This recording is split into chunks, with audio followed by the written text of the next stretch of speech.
everybody, welcome to my channel, Singing with Lauren. Today we are talking all about bubble lips. If you watch my channel and you do all of my vocal tutorials, you know that I often start my exercises and warm-ups with bubble lips. So we are covering all about bubble lips today, and I'm going to give you a short warm-up using just bubble lips that will get you ready to sing. So this month I'm starting something totally different. I'm actually creating a free practice calendar for you guys. I have so many videos and I know that a lot of you just started joining me for them in the last couple months. And I still want you to be able to go back and know how to work through all my older content. So if you want my practice calendar for May, can you believe it? Can you believe that it's May? Go to singingwithlauren.com/calendar. And you can download that so that you can get practicing and you know exactly what to practice this month to pave your way to vocal success. So without further ado, let's talk bubble lips. Okay, so first of all, what the heck are bubble lips? It's when you're singing by buzzing your lips together. So instead of just going, ooh, you're going,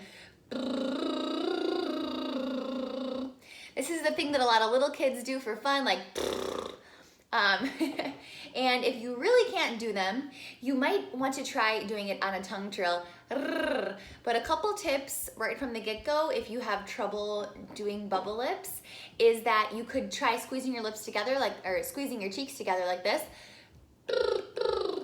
Or something that's recently been helping some of my students is pinching a little bit, like gently, and kind of getting your lips to come closer together. So if you have kind of like, if you have trouble like relaxing your lips, because you do have to relax your lips to be able to do that, you can go like that, and that might help. So, if I was warming up on bubble lips, this is what it would sound like. I would be like,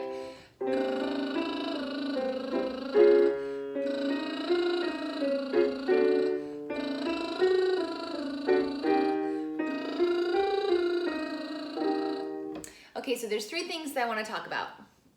3 reasons why I really, really love starting people on bubble lips.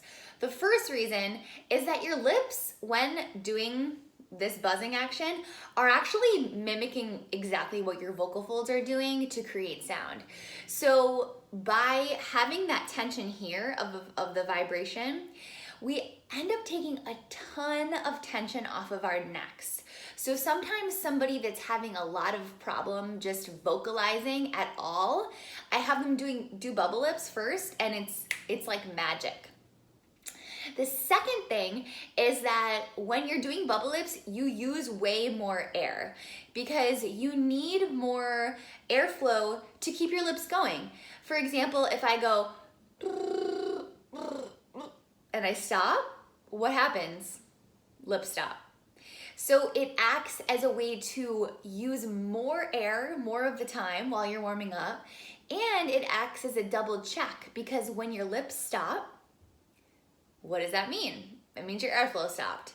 And a lot of us are stopping our airflow during a phrase, and we can't perceive that that's what's stopping us and giving us a lot of throat tension, but it actually is what's causing that. So this gives you a check, a way to go back and say, okay, I'm having a really hard time getting through this phrase. Like, what the heck is going on? Maybe I should try it on bubble lips and go from there.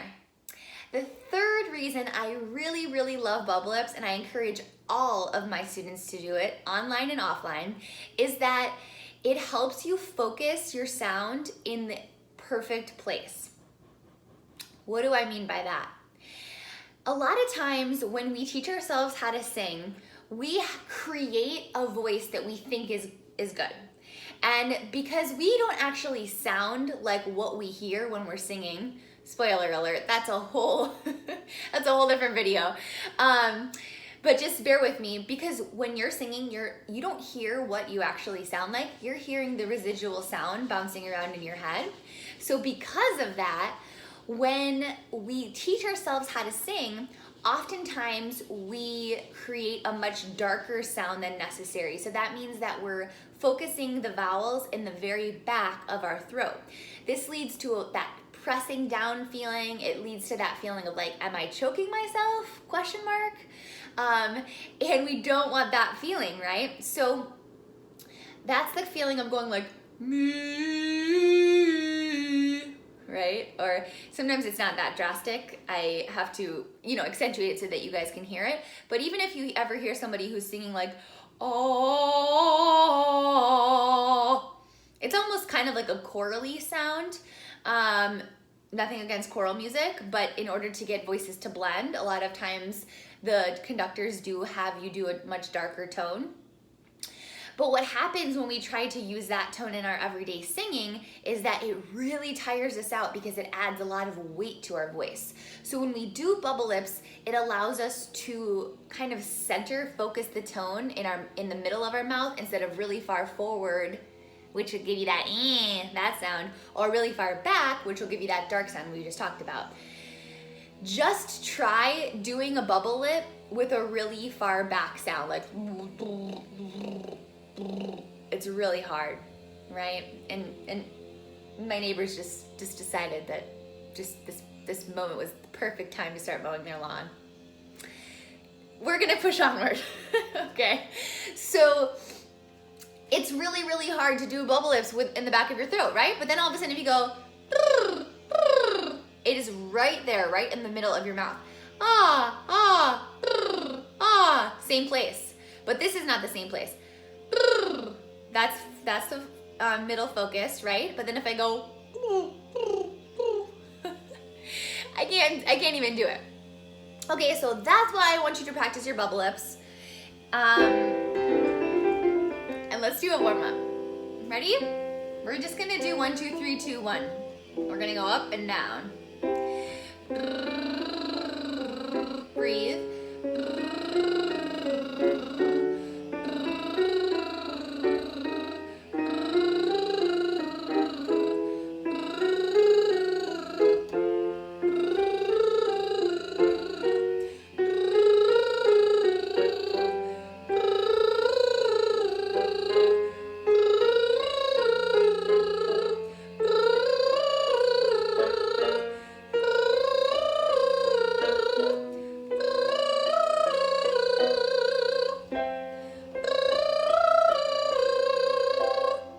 So that was C, D, E, and then back down.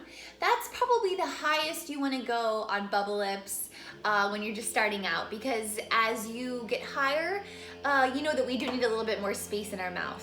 So you're not going to want to go that much higher than that. Okay? Now we're gonna go down. We're gonna start back on middle C.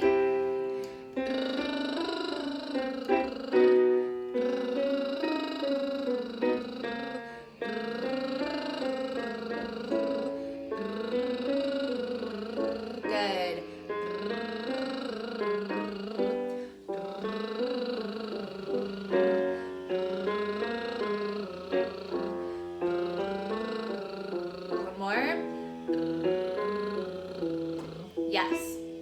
As always, if you guys are doing these warm-ups with me, drop out wherever it starts to feel like you're pushing it a little bit too much, or where the range is getting uncomfortable, because we just did 2 octaves. OMG, that was amazing. So what I would recommend is doing the 3, 1, 2, 3, 2, 1, which is like do, re, mi, re, do, which is what we just did. Then you're gonna go to 1, 2, 3, 4, 5, 4, 3, 2, 1. Do that up and down. And if you guys don't have a piano, just do it in these videos with me. Okay? Then this is a little bit more complicated one, but since I told you I would keep it short, we're gonna skip the 1, 2, 3, 4, 5, 4, 3, 2, 1. And we're gonna move to this one. So this is my other favorite.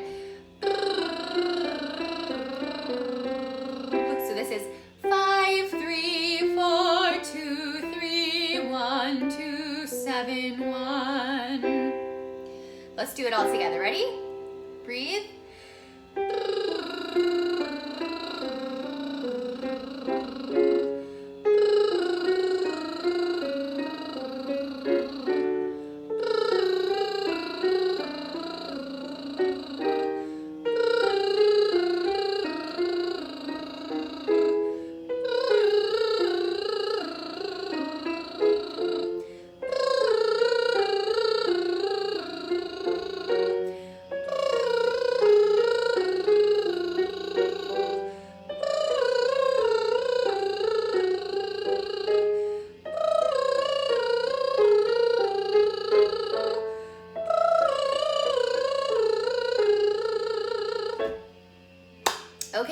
So if you guys are in a rush to do a warm-up and you don't want to skip it, which, what do I always say? Do not skip your warm-up, people. Okay, I know that you're out there and I know you're skipping your warm-ups.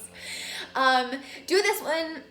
I think that was just under 5 minutes of warming up. So like if you're in a rush and you're headed somewhere where you have to sing really quick, that's always a good option, just to get a couple bubble lips in. You'll feel better, and you'll keep warming up as you go into whatever kind of singing activity you're doing, but giving yourself that little bonus time of doing bubble lips before you actually go into your main practice session is going to help you so much. You gotta take care of those two little vocal folds, right? They're only this big. Have an amazing day. Don't forget to download my new practice calendar. And remember, that's at singingwithlauren.com/calendar. So if you guys are loving these vocal warm-ups, give me some questions, give me some requests in the comments. I've been experimenting with a lot of different videos lately, and I'm having so much fun seeing what new people are coming into play, and I'm sure that this video will reach even more new people. So hit subscribe, and I will see you guys so soon. Have an amazing day.